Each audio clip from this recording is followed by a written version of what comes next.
Hi there, and welcome to #ShareAStory. I'm Lloyd Hutchinson, and this is the story of Cinderella, or the Little Glass Slipper by Charles Perrault. Once upon a time, there was a gentleman who married for his second wife the proudest and most haughty woman that ever was seen. She had 2 daughters of her own who were indeed exactly like her in all things. The gentleman had also had a young daughter of rare goodness and sweetness of temper, which she took from her mother, who was the best creature in the world. The wedding was scarcely over when the stepmother's bad temper began to show itself. She could not bear the goodness of the young girl, because it made her own daughters appear all the more odious. The stepmother gave her the meanest work in the house to do. She had to scour the dishes, the tables, etc., to scrub the floors and clean out all the bedrooms.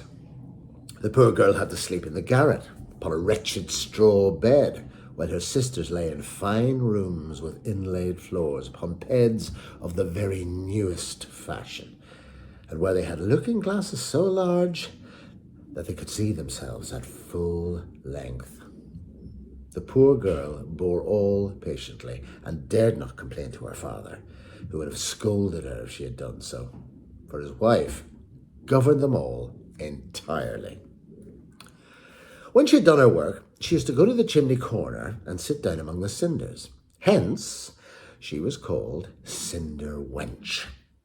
The younger sister of the two, who was not so rude and uncivil as the elder, called her Cinderella.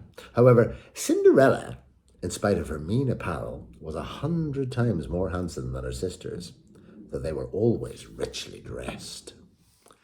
It happened that the king's son gave a ball, and invited to it all the persons of fashion. Our young mistresses were also invited, for they cut a very grand figure among the people of the countryside. They were highly delighted with the invitation and wonderfully busy in choosing the gowns, petticoats, and headdresses which might best become them. This made Cinderella's lot still harder, for it was she who ironed her sisters' linen and plaited their ruffles. They talked all day long of nothing but how they should be dressed. "For my part," said the elder, "I will wear my red velvet suit with French trimmings." "And I," said the younger, "shall wear my usual skirt.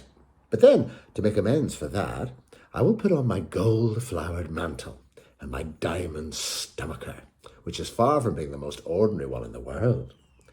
They sent for the best hairdressers they could get to make up their hair in the fashionable style, and bought patches for their cheeks. Cinderella was consulted in all these matters, for she had good taste. She advised them always for the best, and even offered her services to dress their hair, which they were very willing she should do. As she was doing this, they said to her, "Cinderella, would you not like to go to the ball?" "Young ladies," she said, "you only jeer at me. It is not for such as I am to go there." "Oh, you're right," they replied. "People would laugh to see a Cinderella at a ball." Any one but Cinderella would have dressed their hair awry, but she was good-natured and arranged it perfectly well. They were almost 2 days without eating so much that they were transported with joy. They broke above a dozen laces in trying to lace themselves tight, that they might have a fine, slender shape, and they were continually at their looking glass. At last, the happy day came. They went to court, and Cinderella followed them with her eyes as long as she could, and when she had lost sight of them, she fell a-crying. Her godmother saw her all in tears, and she asked her what was the matter. I wish I could, but she couldn't finish for sobbing. Her godmother, who was a fairy, said to her, "You wish you could go to the ball too, that not so?" "Alas, yes," said Cinderella, sighing. "Well," said her godmother, "be a good girl, and I will see that you go. Then she took her into her chamber and said to her, "Run into the garden and bring me a pumpkin." Cinderella went at once to gather the finest one she could get and brought it in to her mother. Not being able to imagine how this pumpkin could help her go to the ball, her godmother scooped out all of the inside of it, leaving nothing but the rind. Then she struck it with her wand, and the pumpkin was instantly turned into a fine gilded coach.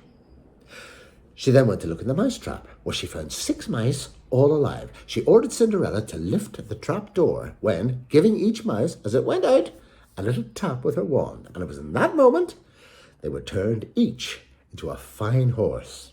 And the 6 mice made a fine set of 6 horses of beautifully mouse-coloured dappled grey. Being at a loss for a coachman, Cinderella said, "I will go and see if there's not a rat in the rat trap. We may make a coachman out of him."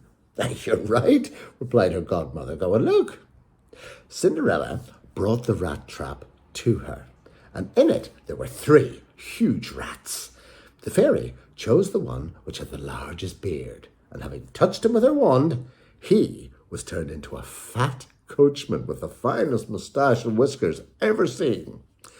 After that, she said to her, "Go into the garden, and you will find 6 lizards behind the watering pot. Bring them to me."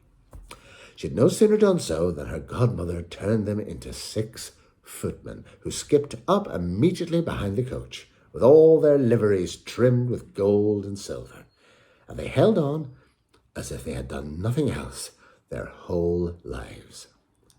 The fairy then said to Cinderella, "Well, you see here a carriage fit to go to the ball in. You're not pleased with it?" "Oh, yes," she cried. But must I go in these rags?" Her godmother simply touched her with her wand, and at the same moment her clothes were turned into a cloth of gold and silver, all decked with jewels.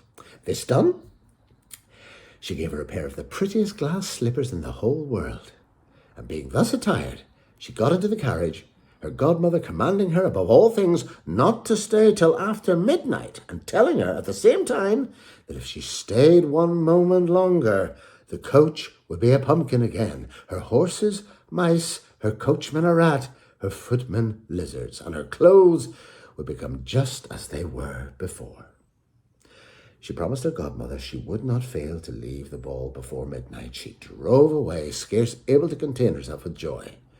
The king's son, who was told that a great princess whom nobody knew was to come, ran out to receive her.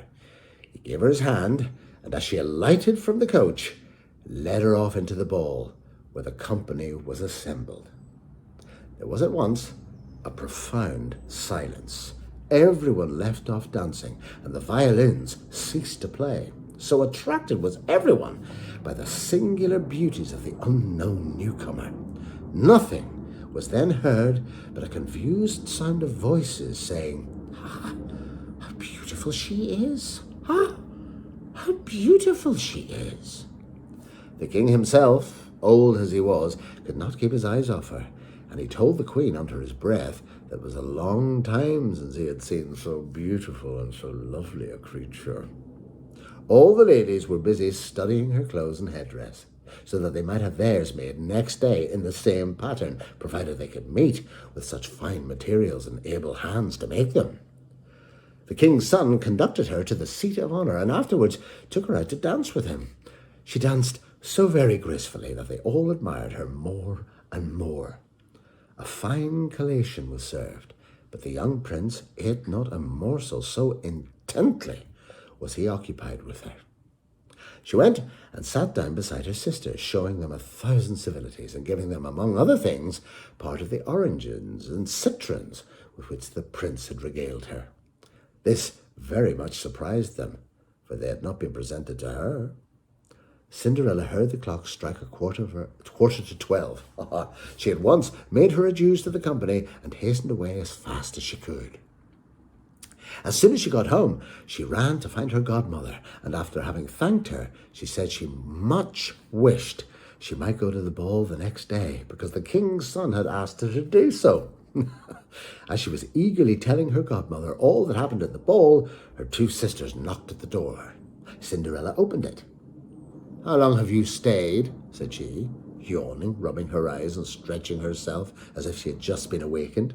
She had not, however, had any desire to sleep since they went from home. "If you had been at the ball," said one of her sisters, "you would not have been tired with it. There came thither the finest princess, the most beautiful ever was seen with mortal eyes. She showed us 1,000 civilities and gave us oranges and citrons."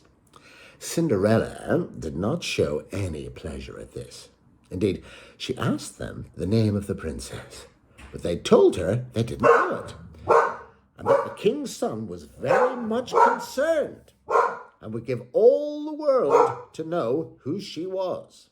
At this, Cinderella, smiling, replied, "Was she then so very beautiful?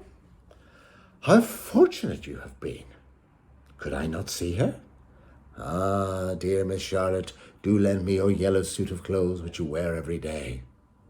"Aye, to be sure," cried Miss Charlotte. "Lend my clothes to such a dirty cinder wench as thou art? I should be out of my mind to do so."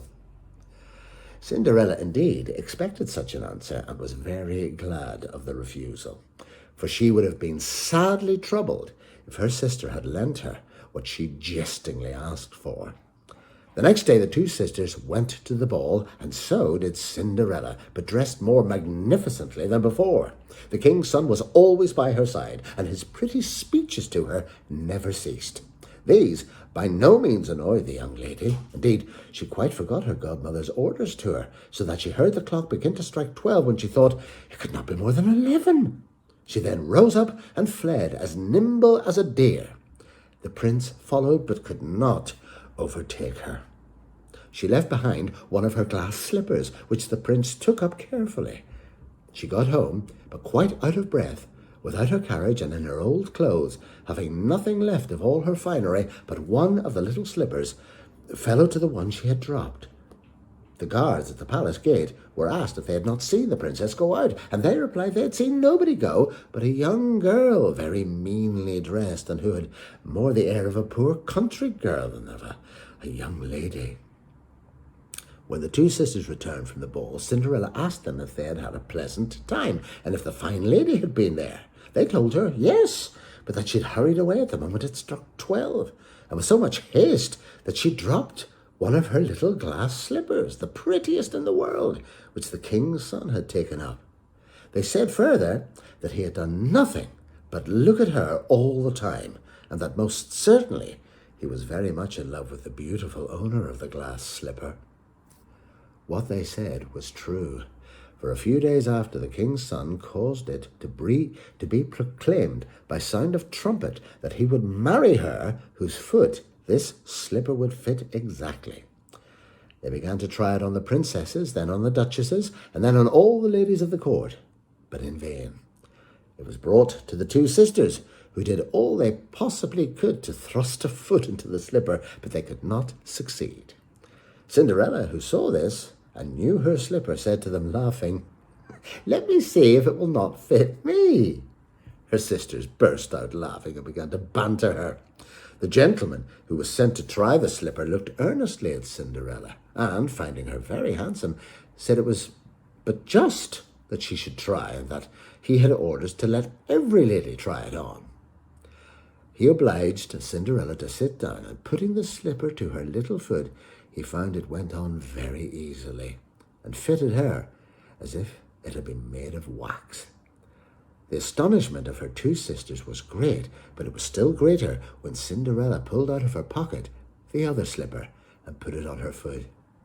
Thereupon in came her godmother, who, having touched Cinderella's clothes with her wand, made them more magnificent than those she had worn before. And now her two sisters found her to be that beautiful lady they had seen at the ball. They threw themselves at her feet to beg pardon for all their ill treatment of her. Cinderella took them up, and as she embraced them, said that she forgave them with all her heart, and begged them to love her always. She was conducted to the young prince, dressed as she was. He thought her more charming than ever, and a few days later married her. Cinderella, who was as good as she was beautiful, gave her two sisters a home in the palace, and that very same day married them to two great lords of the court. I hope you've enjoyed Share a Story from Roundabout Dramatherapy. If you would like to make a donation to support the work of Roundabout, we'd be very grateful for your support. A small gift will make a big difference to the children and the adults that they support. Thanks very much for listening. Cheers.